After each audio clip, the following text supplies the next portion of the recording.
(25절에서 36절) 이 일을 정하셨습니다. 이 일을 정하셨습니다. 라는 말씀으로 이 새벽에 은혜의 말씀 전하도록 하겠습니다. 고대 애굽에서 바로 왕은 단순한 왕 수준이 아닙니다. 그는 태양신의 아들이며 신으로 추앙받는 절대 권력자인 것이죠. 마치 신과 같은 존재로 그는 인정받는 존재였습니다. 세상의 모든 것을 가졌고 자신의 말 한마디로 모든 사람들에게 명령하여 움직이게 할 수 있는 자였습니다. 그러나 그가 단 한 가지 통제할 수 없는 것이 있었는데 그것은 바로 그 자신의 미래였다는 것입니다.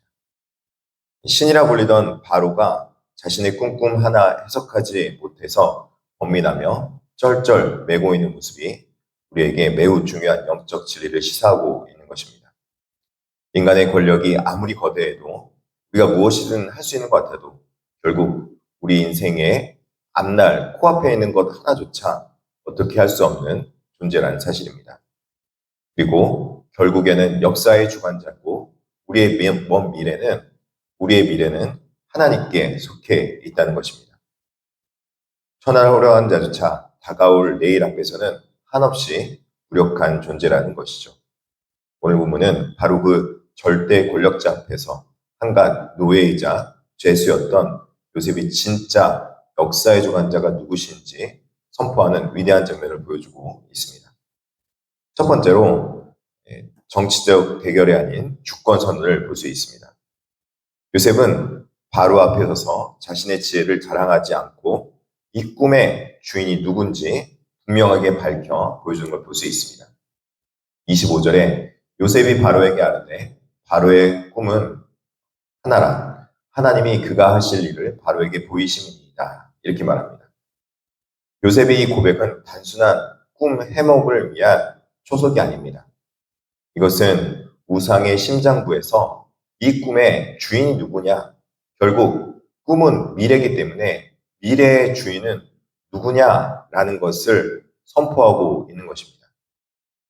이 땅의 통치자는 바로 같아 보이지만 이 땅에 보이지 않게 진짜 통치자는 하나님이라고 선포하고 있는 것입니다. 제국을 다스리는 자는 애국왕 바로처럼 보이지만 하나님의 시간과 또 그리고 이 땅의 미래를 주관하는 자는 우리 주 여호와 하나님이시라는 거죠. 하나님의 꿈을 두 번이나 겹쳐 꾸게 하신 이유가 무엇일까? 많은 복음학자들이 이 부분에 대해서 해석할 때 그것은 하나님께서 먼 미래를 이제 이미 정하셨고 그 일을 오늘서부터 실행하고 있다는 것을 확정해 주는 것이다. 꿈으로 확정해 준 것이다. 라는 것을 분명하게 말씀해 주고 있다는 것입니다. 꿈을 두 번이나 같은 의미의 꿈을 두 번이나 꾸게 하신 것은 하나님께서 이 꿈을 통해서 바로에게 메시지를 정하고 있다는 것이죠. 이 세상에 눈앞에 있는 모든 것을 주관하고 우리의 시간을 주관하는 자가 누구냐? 바로는 분명하게 깨달아 알아야 한다는 것입니다. 이제 풍요와 기근이 역전된다는 꿈이 이루어진 것을 볼 수 있습니다. 하나님께서 보이신 미래는 7년의 대풍년과 그 뒤를 잇는 7년의 대흉년이었습니다. 여기서 요셉의 해석이 놀라운 것은 순서보다 강도의 방점을 찍고 있다는 점입니다. 31절에 후에 든 그 흉년이 너무 심함으로 이전 풍년을 이 땅에서 기억하지 못하게 되리이다. 앞선 7년의 풍년이 굉장히 좋은 풍년이었지만, 굉장히 풍성했지만 그 모든 것들을 지워버릴 만큼 강력한 흉년이 찾아오게 된다는 그런 말씀을 전하는 것입니다.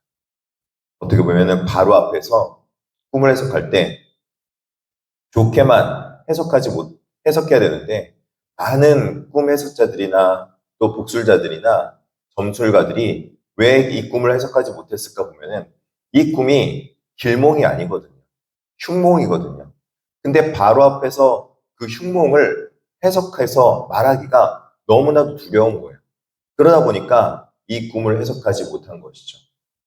그러나 요셉은 이 꿈을 바르게 명확하게 해석합니다.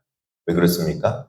하나님께서 정하셨다는 것을 두 번이나 보여서 말씀해 주셨고, 또 그것은 하나님의 메시지이기 때문에 요셉의 지금 자신의 형편과 상관없이 전해야 되는 사명감을 가지고 가감없이 전할 수 있는 자가 바로 요셉이기 때문에 그렇다는 것입니다.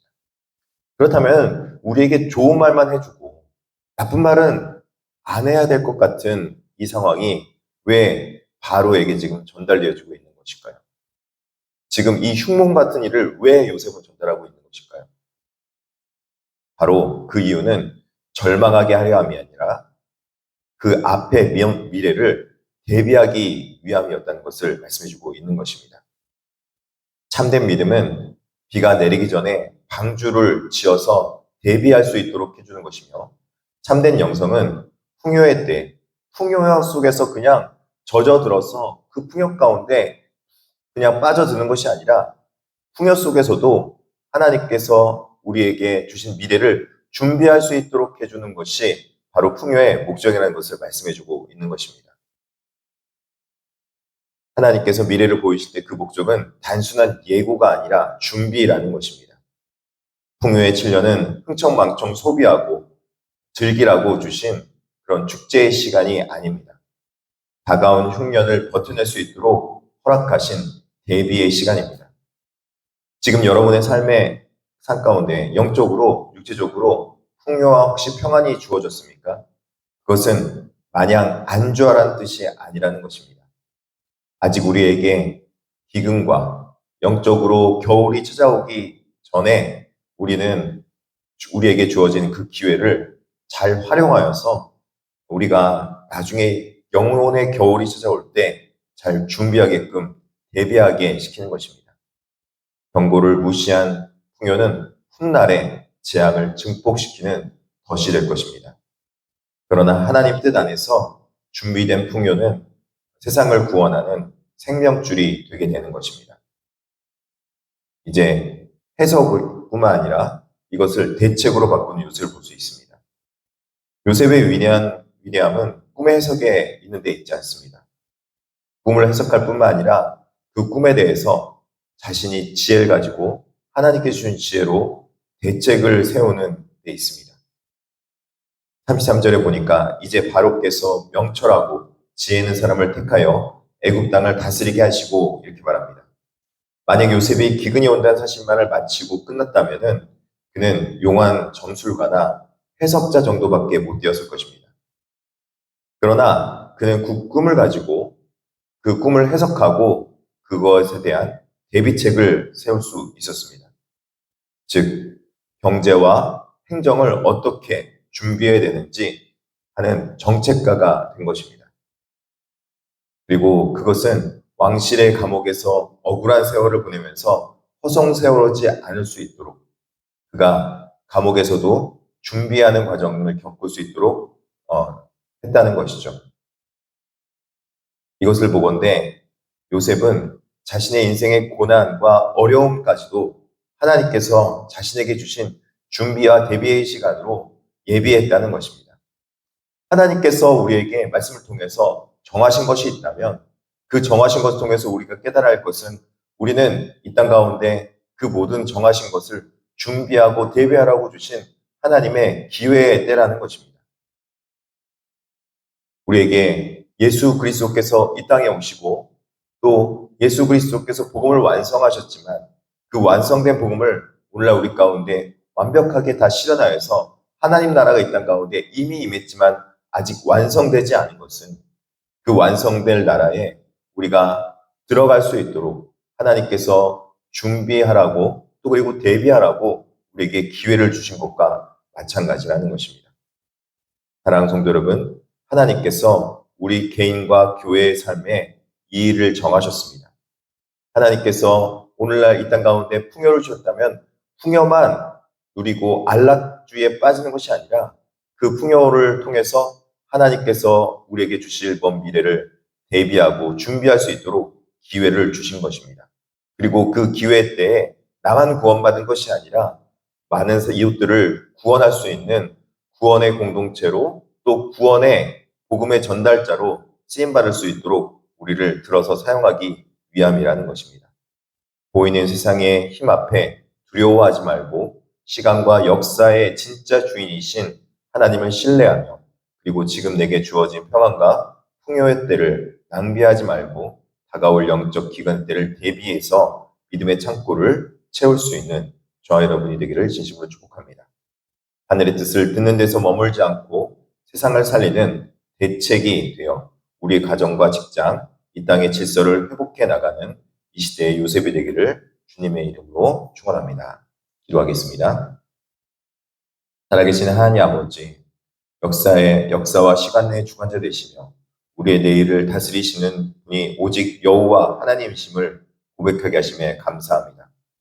요셉을 통해서 이 땅의 절대 주권이 하나님께 있음을 선포하셨듯이 우리 삶 속에서도 참된 주님이시자 주권자가 여호와 하나님이심을 우리가 믿고 그분의 하나님 앞에 정말 그 주권과 또 하나님의 통치하심을 인정하며 그 주권 안에서 우리가 믿음 생활을 온전하게 나갈 수 있도록 쭉 붙잡아 주시며 또 먼 미래를 잘 대비해 가며 준비해 가며 대책을 세워나갈 수 있는 지혜자가 되게 하여 주시옵소서. 그래서 단순히 이 땅에서 살아가는 것뿐만 아니라 우리가 이 땅 가운데서 하나님의 이름에 합당한 영광을 돌리며 무엇보다도 우리 이웃들에게 구원의 복음을 잘 전할 수 있는 능력 있는 복음의 선포자가 되게 하여 주시옵소서. 특별하게 인생의 아픔들로 인해서 힘들어하고 있는 백성들이 있다면 주님께서 위로와 치유의 강선으로 치유하여 주시옵소서. 김경영 지사님과 우리 김하자 지사님 며느님 주여 항암 가운데 있사오니 치유케 하여 주시옵시고 또 육신의 연약함으로 인해서 허리 디스크와 목 디스크와 여러 가지 아픔들로 고통받고 있는 백성들 하나님께서 치유의 강선으로 치유하여 주시옵소서. 간절히 원하옵기는 하나님의 놀라우신 은혜와 축복이 우리 삶 가운데 있게 하여 주시옵소서. 감사하며 예수님의 이름으로 기도드립니다. 아멘.